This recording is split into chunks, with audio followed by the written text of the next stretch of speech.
North రాష్ట్రాలలో Madhya Pradesh, Bihar, UP, Haryana,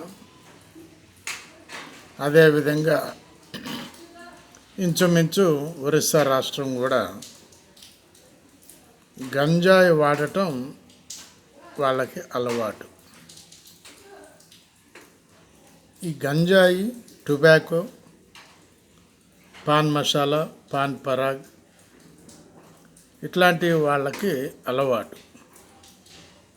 అది government employee అయినా, ప్రైవేట్ ఎంప్లాయ్ అయినా అక్కడ ఉన్నటువంటి జనాభా కూడా అలవాటైపోయి ఉంటారు.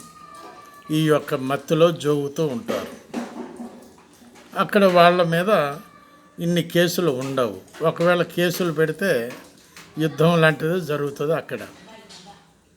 ఎటుగూడి మన దగ్గరనే, మన రాష్ట్రాల్లోనే ఈ కేసులు ఉన్నాయి అని అంటున్నారు మేధావి వర్గం. ఆలోచించండి ప్లీజ్. బాలసాని వీరప్రసాద్, హైదరాబాద్.